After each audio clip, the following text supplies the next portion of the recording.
Hi అండి. అందరికీ నమస్కారం. Welcome to my channel.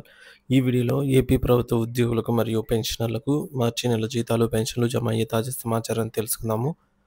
వీడియోని అయితే ఎక్కడ కానీ స్కిప్ చేయకుండా చివరి దాకా చూడండి. అప్పుడు ఇన్ఫర్మేషన్ పూర్తిగా అర్థమవుతుంది. వీడియో చూస్తున్న ప్రతి ఒక్కరు వీడియోకి అయితే లైక్ చేయండి ఫ్రెండ్స్. ఈ వీడియోని తోటి ఉద్యోగ పెన్షన్ మిత్రులతో అయితే షేర్ చేయండి. కొత్తగా మన ఛానల్ చూస్తున్నవారు సబ్స్క్రైబ్ చేసుకోకుంటే వెంటనే మన ఛానల్ని సబ్స్క్రైబ్ చేసుకోండి. దీని ద్వారా నేను చేసే లేటెస్ట్ వీడియోస్ అన్నీ మీ వరకు రీచ్ అవుతాయి. ఇక ఆలస్యం చేయకుండా వివరాల్లోకి అయితే వెళ్ళిపోదాము. ఫ్రెండ్స్ ఇక విషయానికి వచ్చినట్లయితే ఉదయం నుంచి నిర్వహించిన బిల్లుల పరిశీలన మరియు జీతాలు పెన్షన్లపై జమ ప్రక్రియపై క్లారిటీ. ఈరోజు ఉదయం నుంచే అనేక బిల్లు నెంబర్లు అయితే పరిశీలించడం జరిగింది. ముఖ్యంగా ఉద్యోగులకు మరియు పెన్షన్లకు సంబంధించిన బిల్లుల విషయమై ప్రస్తుతం ఉన్న అన్ని బిల్లులు కూడా వెయిటింగ్ ఫర్ ఫండ్ క్లియరెన్స్ స్టేజ్లోనే అయితే ఉన్నాయన్నమాట. అంటే ఇటువంటి ఇప్పటి వరకు ఎటువంటి కదలిక నమోదు కాలేదు. అంటే బిల్లులలో కదలిక అనేది లేదు. సాధారణంగా ఉదయం 10 గంటల నుంచి జీతాలు మరియు పెన్షన్ జమ కావడం ప్రారంభమవుతుంది. కానీ ఇప్పటివరకు బిల్లుల ప్రక్రియలో ఎటువంటి కదలిక లేదనైతే గమనించడం జరిగింది. సో, ఒకప్పుడు కొన్ని సందర్భాల్లో అర్ధరాత్రి సమయంలోనే ఈ బిల్లు నంబర్లు వచ్చేదానికి అవకాశం ఉండేది. కానీ ఈరోజు ఉదయం 7 గంటల సమయం మళ్ళీ అన్ని బిల్లులు పరిశీలించగా అవన్నీ కూడా ఇంకా వెయిటింగ్ ఫర్ ఫండ్ క్లియరెన్స్ స్టేజ్‌లోనే ఉన్నాయని తెలుస్తుంది. ఇక ఈరోజు ఏప్రిల్ 1 తేదీ ఇది సాధారణంగా బ్యాంక్ వర్కింగ్ డే అయినప్పటికీ ఫినాన్షియల్ ఇయర్ క్లోజింగ్ కారణంగా బ్యాంకు లావాదేవీలకు సంబంధించి ప్రత్యేక కార్యాచరణలు జరుగుతూ ఉంటాయి. కొంతమంది ఈరోజు ట్రాన్సాక్షన్స్ జరుగుతాయని చెప్తుంటే మరికొందరు ఇవి రద్దవుతాయని అయితే అంటున్నారు.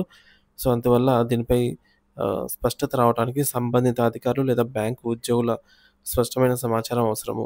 ఇందువల్ల మధ్యాహ్నం లోపల జీతాలు, పెన్షన్ లావాదేవీలు జరిగే అవకాశం తక్కువగానే ఉంది.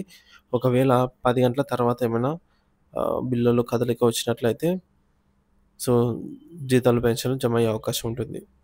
పోలీస్ శాఖ మరియు కోర్టు సిబ్బందికి సంబంధించి బిల్లులు ఇప్పటికే ఆర్‌బీఐ ఈక్వబర్ స్టేజ్‌కి అయితే వెళ్ళాయి. సో, నిన్న వారికి బ్యాచ్ నంబర్స్ కేటాయించిన వెంటనే వారి అమౌంట్ అయితే ఖాతాల్లో జమ కావడం జరుగుతుందన్నమాట. ఇకపోతే బిల్లుల సీరీస్ అండి 2025 సీరీస్‌తో సబ్మిట్ అయ్యాయి. మన ఆర్థిక సంవత్సరం మార్చి నెలతో మొదలవుతుంది కాబట్టి ఈ సంవత్సరం బిల్లు నంబర్లు 2025తో ప్రారంభమయ్యాయి. 2025 సీరీస్‌తో ఉన్న ఏ బిల్లు కూడా మార్చి 31 లోపల జమ అయ్యే అవకాశం అయితే లేదు. ముందస్తు చెల్లింపులు అసాధ్యమనే చెప్పవచ్చు.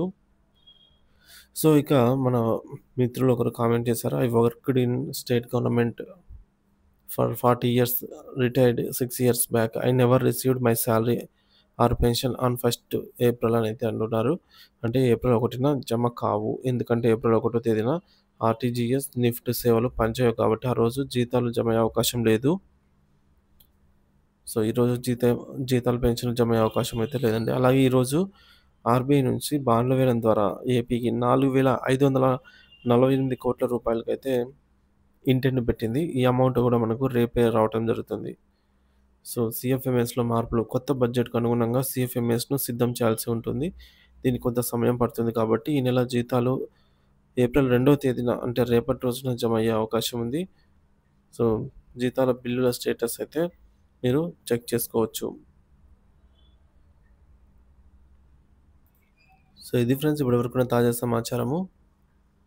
బిల్లులలో కదలికను బట్టి ఏమైనా మార్పులు వచ్చినట్లయితే ఖచ్చితంగా మీకు సమాచారాన్ని తెలియజేస్తాను. మన ఛానల్ సబ్స్క్రైబ్ చేసుకోకుంటే వెంటనే సబ్స్క్రైబ్ చేసుకోండి. Thank you for watching this video.